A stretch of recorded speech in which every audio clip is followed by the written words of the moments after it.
ఆ, మత్స్యకార కుటుంబాలని పరామర్శించడానికి దాదాపుగా ఒక 6 చనిపోయినట్టున్నారు. ఇది జరిగి కూడా 10 రోజులైంది. 10 రోజులైన తర్వాత నిన్న వెళ్ళారు జగన్మోహన్ రెడ్డి గారు వైజాగ్. మరి మనకి ఇది ఒక నిత్య కృత్యం అయిపోయింది. ఆయనకి ఆయనకి కామన్ అయిపోయింది. ఆ తర్వాత దాని మీద డిస్కస్ చేయాల్సినటువంటి పరిస్థితి కూడా మనకి కామన్ అయిపోయింది. ఏంటది? విశాఖ ఆంధ్రప్రదేశ్కే తలమానికమైనటువంటి ఒక మెట్రోపాలిటన్ సిటీ. ఉన్నట్లు మనకు అదే అవైలబుల్ ప్రస్తుతానికి. అమరావతి ఇంకా కన్స్ట్రక్షన్లో ఉంది కాబట్టి విశాఖపట్నం అనేది మనకి మెయిన్ సిటీ. ఇంకా మాట్లాడితే ఆయన భాషలోని చెప్పాలంటే ఆయన ఉద్దేశంలో ఇంకా చాలామందికి కూడా తప్పేం కాదనే ఇదే ఉంటుంది. విశాఖపట్నం అనేది రాజధానితో సమానం అని చెప్పేసి ఆయన అంటారు కదా, అక్కడే ఉండి పరిపాలన చేస్తానని కూడా అన్నాడు. సో అటువంటి చోట ఎంత యాక్టివిటీ ఉంటుందని తెలుసు. ఒక వీక్ డేలో పగలు అనేక పనుల నిమిత్తం, ఉద్యోగాల నిమిత్తం, వ్యాపారాల నిమిత్తం, అలాగే అక్కడ సెంట్రల్ గవర్నమెంట్ ఇన్స్టిట్యూషన్స్ ఉన్నాయి. అలాగే ఇది ఒక కాస్మోపాలిటన్ సిటీ. అది ఇన్ అండ్ అవుట్ అనేక రాష్ట్రాల నుంచి వస్తుంటారు, వెళ్తుంటారు. అంత బిజీ సిటీలో డే లైట్లో ఫ్లైట్ దిగిన దగ్గర నుంచి వారి కుటుంబాలను పరామర్శించడానికి వెళ్ళడానికి ఆయనకి పట్టిన టైం 2 గంటలు. సరే, వాళ్ళంతా స్వచ్ఛందంగా వచ్చారా లేకపోతే కూడా సమీకరించారా అది తర్వాత విషయం. ఎందుకంటే ఈ మాట ఎందుకు అనాల్సి వస్తుందంటే, స్టీల్ ప్లాంట్కి సంబంధించినటువంటి యాక్సిడెంట్ జరిగినప్పుడు పరామర్శకు వెళ్ళినప్పుడు కూడా అనేక మంది ఆడవారు కూడా, ఏంటమ్మా దేనికోసం వెళ్తున్నావు అంటే, తెలియదు, దేనికోసం వెళ్తున్నావు తెలియదు, డబ్బులు ఇచ్చారు, ఒక 100 రూపాయలు ఇచ్చారు, వెళ్తున్నాం అన్నా. ఎందుకమ్మా అంటే, జగన్మోహన్ రెడ్డి గారు వచ్చారట, రమ్మన్నారు, ఒక 100 రూపాయలు ఇచ్చారు. కాదు ప్రజల మనిషి అయినా అభిమానంతో వస్తారు, రావచ్చు. మీరు వెళ్ళేది ఇప్పుడేమీ ఒక ర్యాలీ కాదు కదా, అది పరామర్శకు సంబంధించినటువంటి వ్యవహారం కదా. 6 ప్రాణాలు కోల్పోయి కుటుంబాలు మీకోసం ఎదురు చూస్తున్నాయి కదా మీరు వస్తున్నారంటే. మరి మీరు కారు దిగి లేకపోతే డోర్ తీసుకొని చేతులు ఊపుకుంటూ మీరు అంత హడావిడి చేస్తే మీ కార్యకర్తలు అంత హడావిడి చేస్తారు. దాని మూలంగా పూర్తి డిలే, గంటల తరబడి ట్రాఫిక్ జాము, ప్రజలకు ఇబ్బందులు. ఇకపోతే మామూలే స్లోగన్స్, ఫ్లెక్సీలు, గన్స్ లోడింగ్ అంట, వెయిటింగ్ ఫర్ 2029 అట, జగన్ 2.0 అట, రెచ్చగొట్టేటటువంటి రప్ప ఫ్లెక్సీలు. ఇక ఇవన్నీ మామూలు. సీఎం అంటూ ఉంటారు నినాదాలు, ఓకే, అవి చేసుకోవచ్చు అభిమానంతో. ఈ రకంగా సందర్భం లేకుండా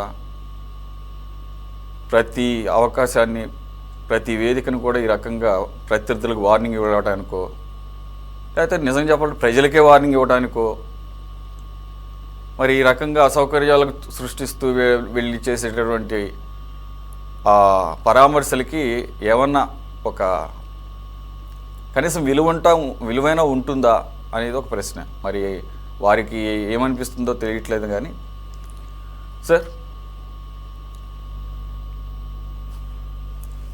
సార్ ఎలా చూడాలి సార్ ఈ మొత్తం ఎపిసోడ్? సురేష్ గారు, మీకు డిబేట్ లో పాల్గొంటున్నటువంటి మిగతా సోదరులందరికీ నమస్కారం అండి. ఇప్పుడు సరే, పరామర్శ చేయకూడదా అంటే పరామర్శ అది ఎవరైనా పోవచ్చు, దాంట్లో అభ్యంతరం లేదు. అందు పరామర్శ స్పెషలిస్ట్నా ఆయన ఎంతసేపున ఓదార్పుతోనే కదా రాష్ట్రం అంతా తిరిగి ఓదార్పుతోనే అధికారంలోకి వచ్చాడు. కాబట్టి ఓదార్పు, పరామర్శ నాకే దాని మీద హక్కు ఉంది అని చెప్పొచ్చు, అభ్యంతరం లేదు. పాయింట్ ఏమిటంటే, చనిపోయినారు 6 మంది, బాధాకరమైనటువంటి సంఘటన. బాధాకరమైనటువంటి సంఘటనలో వాళ్ళ కుటుంబాన్ని పరామర్శించడానికి పోతున్నాడు. ఎట్లా పోతారండి? మామూలుగా ఎక్కడైనా ఒక సంతాపం, ఇప్పుడు ఒక మనిషి చనిపోతాడు, ఆ ఇంటికి పోతున్నప్పుడు ఎట్లా పోతాం మనం? సైలెన్స్ పాటిస్తాం. మామూలు పద్ధతి ఏమంటే గౌరవం, చనిపోయినటువంటి వాళ్ళ పట్ల గౌరవం, వాళ్ళ బాధలో, వాళ్ళ ఆవేదనలో మనం భాగం పంచుకుంటున్నప్పుడు మనం సైలెంట్ గా పోయి వాళ్ళని పలకరించి ఆ కుటుంబంతో మాట్లాడి ధైర్యం చెప్పి బయటకు వచ్చిన తర్వాత ప్రెస్ మీట్ ఏదో పెట్టుకోవచ్చు, అది పొలిటికల్ యాక్టివిటీ చేసుకోవచ్చు, అభ్యంతరం లేదు.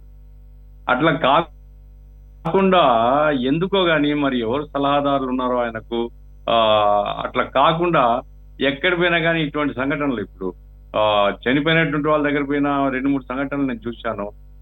మందిని మొబిలైజ్ చేసి చాలా పెద్ద ఎత్తున హడావిడి స్లోగన్స్, కేకలు, ఈలలు, ఈ రకమైనటువంటి కల్చరు ఇది మన కల్చర్ కాదండి. మన కల్చర్ కాదు, ఖచ్చితంగా చెప్తాను నేను.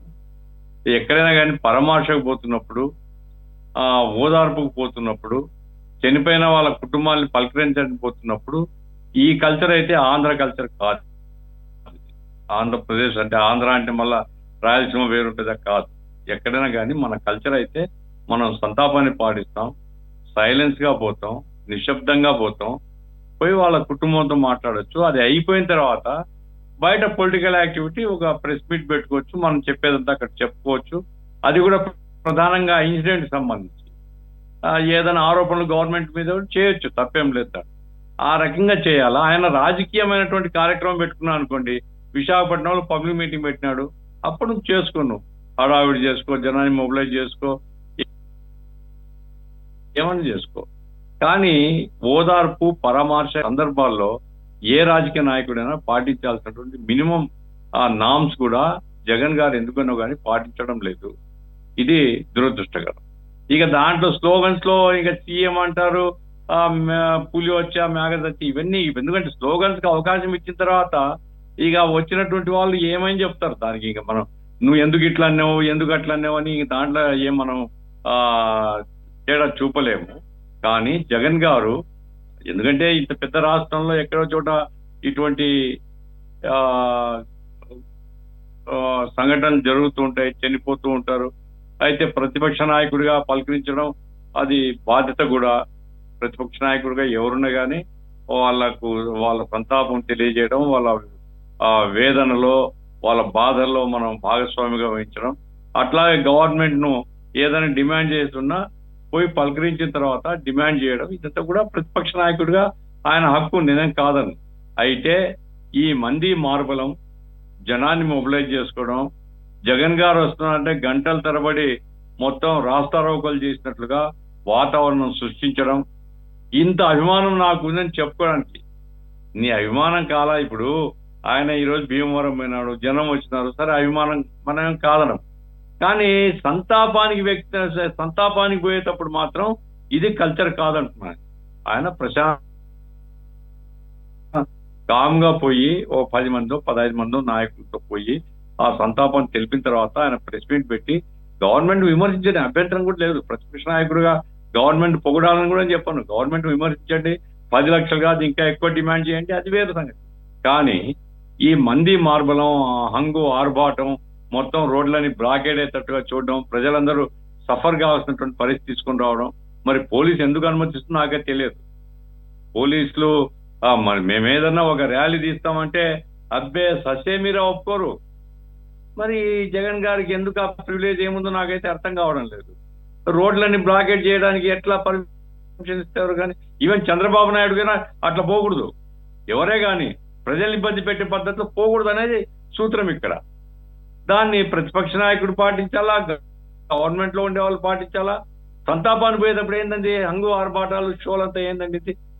ఇది వాళ్ళ మీద గౌరవం ఉంది మనకు, లేకుంటే వాళ్ళని అవకాశంగా తీసుకొని మనం ఏదో ఉత్సవం జరిపినట్లు సంతోషం మనకు? చనిపోవడం 6 మంది, నాకు అర్థం కాలే ఈ కల్చరు. కాబట్టి భవిష్యత్తులోనైనా ఆ జాగ్రత్త తీసుకోవడం మంచిది. పోలీసులు కూడా ఖచ్చితంగా వైఖరి తీసుకోవాలండి, ఒక వైఖరి. అట్లా కాకుండా ఇప్పుడు ఈయన పోయినాడు, ఇంకా రోజు 3-4 రోజులు తెలుగుదేశం వాళ్ళకి ఇదే పని, తిట్టడం అని. నువ్వు అనుమతించేందుకు ఇచ్చినావు? నీ అనుమతించడం నీ బాధ్యత కాదా? నువ్వు అనుమతించిన తర్వాత ఇక మళ్ళా 2-3 రోజులు ఇదే కార్యక్రమం ఎందుకు? కాబట్టి ప్రతిదీ రాజకీయం చేయడం ప్రతిపక్ష పార్టీకి మంచిది కాదు, అధికార పార్టీకి మంచిది కాదు. కాబట్టి ఆ జాగ్రత్తలు తీసుకోవడం మంచిదని నా అభిప్రాయం. చనిపోయినటువంటి మత్స్యకారుల కుటుంబాలకు సంతాపం తెలియజేయడం చాలా కరెక్ట్. ఆ మత్స్యకారుల కుటుంబాలకు మరింత సహాయం చేయమని అడగడం కరెక్ట్. అంతేకాకుండా అధునాతనమైనటువంటి ఇంత సాంకేతిక పరిజ్ఞానం ఉండేటప్పుడు 6 మంది వాళ్ళు ఏమైపోయినారో తెలుసుకోవడంలో ఇంత డిలే కావడం, అది ఎప్పుడో 3 రోజులకో ఏదో తెలిసిందని, అది కూడా సరైనది కాదు. ఎందుకంటే మన నావల్ గార్డ్స్ ఉన్నారు, వైర్లెస్ సెట్స్ ఉన్నాయి, ఇవన్నీ ఉన్నాయి కాబట్టి భవిష్యత్తులోనైనా ఇటువంటి ప్రమాదాలు జరగకుండా ఏం చేయాలనో ప్రతిపక్ష నాయకుడు చెప్పడం మంచిది.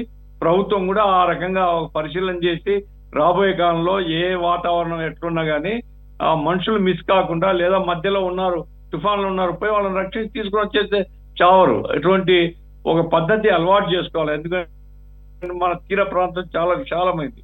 ఈ తీర ప్రాంతంలో ఎప్పుడేం జరుగుతుందో చెప్పలేం కాబట్టి ఆ వాతావరణం బాగా లేదు అన్నప్పుడు ఖచ్చితంగా సముద్రాన్ని గాలిచ్చినా సరే ఎవరైనా సముద్రంలో ఉంటే వాళ్ళని పట్టుకొని వచ్చేటువంటి పద్ధతిలో మన యొక్క ప్రావీణ్యతను పెంచుకోవాలా. ఆ రకంగా మనుషుల యొక్క ప్రాణాలు కాపాడే బాధ్యత తీసుకోవాలనే వరకు అది మేము మా పార్టీగా చెప్తున్నాం, అది న్యాయం కూడా. కానీ ఈ షో, ఈ రాజకీయం చేయడానికి, ఈ హంగు ఆర్భాటాలకు మాత్రం ఈ సందర్భం కాదు అని చెప్తున్నాం. దుర్గా శ్రీరామ్ గారు,